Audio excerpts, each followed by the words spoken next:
Peanut বার ছোট বড় সবারই কিন্তু খুব পছন্দের একটা স্ন্যাক্স। তবে দোকানে কেনা পিনাট বারের চাইতেও কিন্তু অনেক বেশি মজার পিনাট বার বাসায় তৈরি করে নেওয়া যায়, আর সেটাও মাত্র 2টি উপকরণ দিয়ে। একটা প্যানে আমি 1 কাপের মতো বাদাম দিয়ে দিয়েছি। এখানে আমি চীনা বাদাম নিয়েছি, আর বাদামটাকে আমি একটু ভেজে নিচ্ছি। এটাকে এমনভাবে ভাজতে হবে যেন বাদামটা একটু ক্রিস্পি হয়ে যায়, কিন্তু এটার কালার খুব বেশি একটা চেঞ্জ না হয়। চুলার আঁচ লো ফ্লেমে রেখে আমি বাদামগুলোকে 10 থেকে 12 মিনিটের মতো সময় নিয়ে ভেজে নিয়েছি।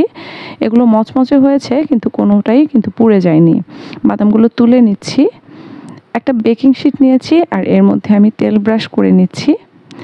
এবার চুলায় আরেকটা প্যান বসিয়ে দিয়েছি, আর এর মধ্যে দিয়ে দিলাম 1 কাপের মতো চিনি। চিনিটা দিয়ে একটু নেড়ে চেড়ে দিচ্ছি। এবার এই চিনিটা গলার জন্য অপেক্ষা করছি। চিনিটা গলতে শুরু করেছে, আর 1-2 মিনিটের মধ্যে চিনিটা পুরোপুরি গলে যাবে। চিনিটা পুরোপুরি গলে গেছে। এবার এটাকে একটু নেড়ে চেড়ে আর কোনো দানা আছে কিনা দেখে নিচ্ছি। চিনিটা যখন পুরোপুরি লিকুইড অবস্থায় চলে আসবে, এর মধ্যে বাদামটা দিয়ে দিতে হবে। বাদামটা দিয়ে 2-3 সেকেন্ডের মতো রেখে চুলাটা বন্ধ করে দিয়েছি। দিয়ে এবার চিনি শিরা আর বাদামটা ভালোভাবে মিশিয়ে নিচ্ছি।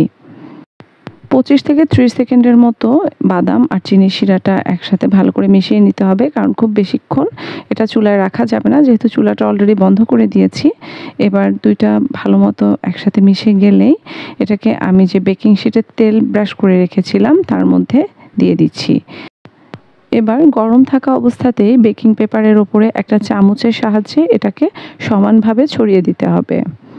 এটা কিন্তু গরম থাকা অবস্থাতেই কাজগুলো করতে হবে, কারণ ঠান্ডা হয়ে গেলে কিন্তু এটা একদম শক্ত হয়ে যাবে, তাই খুব দ্রুত এই কাজগুলো করতে হবে। বাদামের ওপরের অংশটাকে একদম প্লেন করে ছড়িয়ে দেওয়ার জন্য আমি রুটি বেলার একটা বেলুনের মধ্যে তেল ব্রাশ করে নিয়েছি। এবার এটা দিয়ে উপরের অংশটাকে প্লেন করে চারপাশে ছড়িয়ে দিচ্ছি। খুব তাড়াতাড়ি কিন্তু বাদামের এই বারটা শক্ত হয়ে যায়, তাই এই কাজগুলো খুব তাড়াতাড়ি করতে হবে। এবার এই নরম অবস্থাতে একটা ছুরি দিয়ে এটাকে ছোট টুকরো করে নিতে হবে, কারণ শক্ত হয়ে গেলে কিন্তু এটার টুকরোগুলো সুন্দরভাবে করা যাবে না, ভেঙে ভেঙে যাবে। 10-15 মিনিট পরে আমি একটা টুকরো তুলে দেখাচ্ছি। এটা দেখতে যতটা না সুন্দর লাগছে, খেতে কিন্তু বাইরের যে পিনাট বারগুলো পাওয়া যায় তার চেয়েও অনেক বেশি মজার। বাসায় অবশ্যই ট্রাই করে দেখবেন। ট্রাই করলেই বুঝতে পারবেন যে বাইরের পিনাট বারের চেয়ে বাসায় বানানো এই পিনাট বার খেতে যেমন মজা, তেমনি এটা কিন্তু অনেক হেলদি, কারণ বাসায় মাত্র 2টি উপকরণ দিয়েই কিন্তু এই পিনাট বারটা আপনি তৈরি করে ফেলতে পারছেন।